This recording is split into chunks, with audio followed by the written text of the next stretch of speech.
Hey, what's up guys? It's your boy Ryan. Dito naman tayo sa isang video kung saan mag-unbox tayo ng isang controller. So ito ang DS4 or DualShock 4 na controller ng PS4. Actually, nabili ko ito nung kailan ko nabili ito? Mga early parts ng June, early days ng June kasi ano siya, sale siya. Days of play ng PlayStation. So normally this goes for 3,000 something, mga 3,400 yata. But then again, sale siya, so nakuha ko lang siya ng 1,990. So medyo malaking ano yun, malaking discount. Normally PlayStation have these this sale or discount promos. Yearly meron silang mga days of play. Usually it happens sometime June kung saan discounted yung price ng mga console, ng mga PS4. May mga games na may discount at saka mga controller. Hindi lahat ng colors is available for discount. Siguro yung mga lumang colors lang. I remember when I purchased this, ang mga available was merong clear, merong black, merong blue, merong red, merong white. Actually, maganda sana yung white. Kaya lang inisip ko doon medyo mabalis, madumihan. And then merong camouflage. Gusto sana yung jaded camouflage, kaya lang parang ang corny kasi. At nung time na binili ko, ito yung available na actually, nung time na yon available yung camouflage, yung white. Actually, halos lahat. Pero napili ko pa rin yung gold kasi you are gold.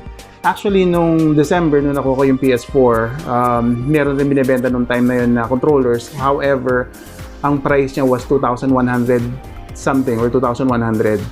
Hindi pa ako bumili ng time na yun kasi wala akong pera. Pero ngayon, may pera na tayo. So, bumili ko ng controller. And then again, mas mura siya since sale, plus mas mura siya compared nung December. So, it's only 1,900.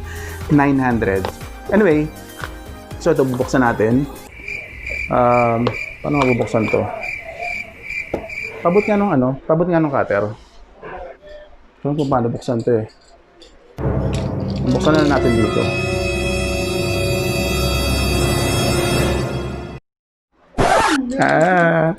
Hindi ako si Mateo Guttuccelli.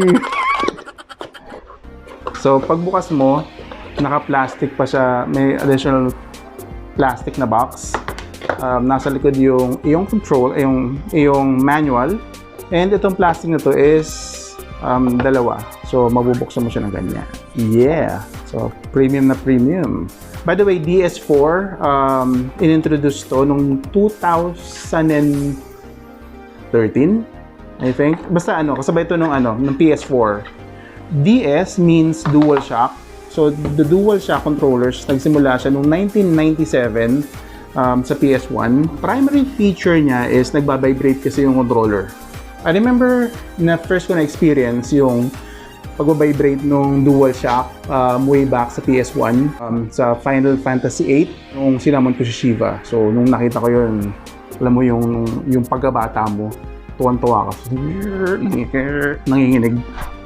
Nakatuwa. Pero yung DS4, mas technologically advanced na ngayon. Marami na siyang feature. Well, for one, this is wireless. Charge mo siya via USB, micro USB. Hindi ko tanda kung gaano katagal. Actually, matagal mo siya magagamit. Siguro, i-charge mo siya ng 1 to 2 hours, tapos matagal mo siya magagamit. So, you have the D-pad. Meron kang dalawang analog sticks. Ang buttons mo, square, triangle, circle, tsaka X. Meron kang R1, L1, R2, L2. Tapos sa ilalim, pwede mo i-connect ang iyong headset. So, kung naglalaro ka ng mga multiplayer games online, makapag-communicate ka sa mga kasama mo using that. Ito, hindi ko talaga alam kung anong gamit to, pero ang alam ko, nalalagyan to dito ng parang keyboard, na pwede ka mag-type, so doon mo siya i-connect. Meron dito accelerometer. So, nadidetect nung PlayStation kung ititit mo siya ng ganyan, kaya ganyan mo siya. Tsaka sa harap pala meron siyang speaker. So, may mga times, may mga games na dito mo maririnig yung talkies. Etong pad na to is touch pad. pwede mo siyang may mga gestures na pwede kang gawin. And meron siyang ilaw dito. Ganyan.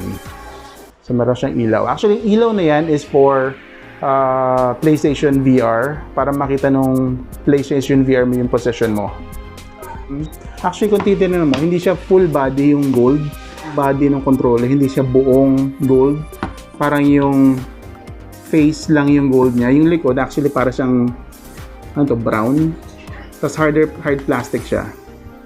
Meron pa palang dalawang button dito, yung option at saka yung share. Yung share is dedicated for sharing yung gameplay mo. Kung gusto mag-stream, merong option sa PlayStation na pwede kang mag-broadcast ng iyong laro.